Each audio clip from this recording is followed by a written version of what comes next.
The double episodes of Ben 10 are the best. Usually they're season finales that lead us to epic conclusions of a well-told story. Although there are exceptions, since there are good things and bad things that stand out. So in this series of final videos, we'll try to find out which are the best season finales. I'd like to start with an ending that caused a lot of confusion, the ending of the 6th season of Ben 10 Omniverse called the Weapon 11.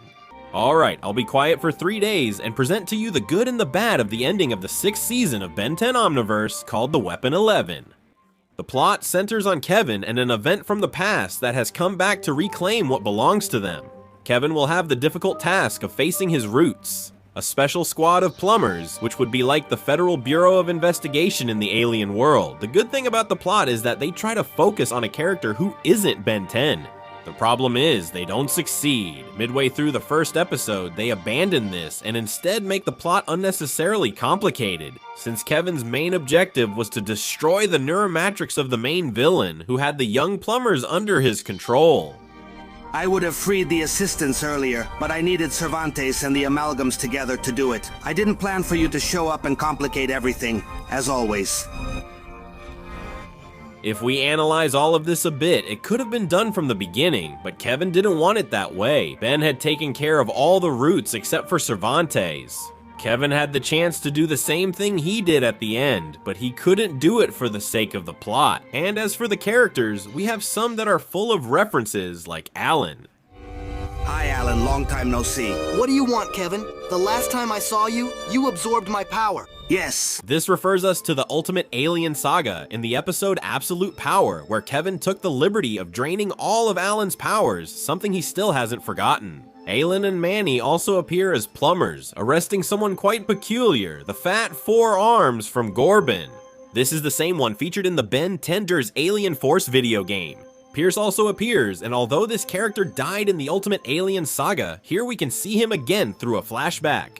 What really surprised me was the appearance of the Magistrate. For those who don't know, she is the leader and head of the entire plumbers organization. Literally, she's the freaking boss. She comes to put an end to the Root organization, stripping them of their plumber titles, their headquarters, and leaving them alone in the null void at the mercy of threats. The best thing about this season finale is the aliens that Ben uses, since we'll get to see 4 of the 5 best aliens that Ben has. Atomix is the first to appear and shows up like the freaking boss. He manages to infiltrate the Root headquarters, which is in the null void, as if it were his own home. Surprise! The second alien to appear is Feedback, who has to face a very uneven battle. He'll have to take on the 3 Root commanders all by himself. Uneven as it is, Feedback still gives these aliens a good fight, which is to be expected since Ben has that transformation at a legendary level. Speaking of legendary, let me tell you that in this episode, the strongest alien of Ben 10 appears. Alien X, and Ben uses him to put an end to this once and for all. Now, for reasons I still don't understand, in this scene, Alien X is portrayed as a tyrant, or rather, he's depicted as a child with the power of a god. Ben forces the commanders of the Roots and the young plumbers who were under Cervantes' control to attack each other.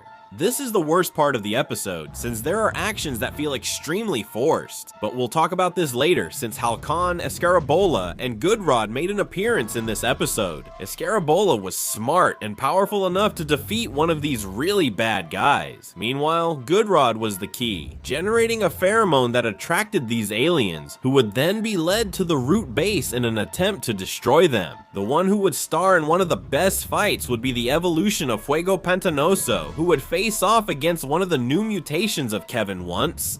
The great thing about this episode is that they introduce us to 2 new mutations of Kevin once. One of them was made in the past with the new aliens that Ben had unlocked. Among them, we have to highlight Cannonball, Wildvine, Mummy, Frankenstein, Multi-Eyes, Ditto, Way Big, and Water Hazard. This is one of the best mutations, since the DNA of the Toka Star is leading everything. The second mutation mainly features the aliens from Ben 10 Omniverse, where Blocks, Gravatar, Crash Hopper, Feedback, Astro Duckley, and Pesquidus stand out. The good thing about all this is that the power levels are respected. Kevin, being a mutation with Ben's new aliens, it was more than obvious that he would beat Swampfire. This alien couldn't do much damage to Kevin, but he did leave him with a scar that would mark him for his future. Regarding the battles, we have many, and the important thing is that from the very beginning we have very interesting battles. Since they are facing a special agent from the Root, whose training is very evident in battle, Alan easily loses against Jitre since he has left his plumber life behind to have a normal life.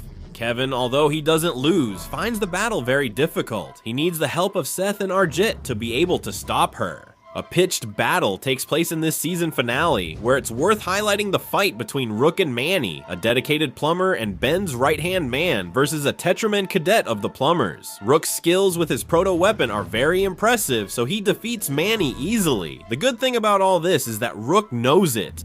Because of his humility, he puts aside his proto-weapon to keep fighting, which turns out to be a serious mistake as he ends up on the ground afterward. The Line X battle is more than fair. The Celestial Sapien controls the enemies, then forces them to annihilate each other.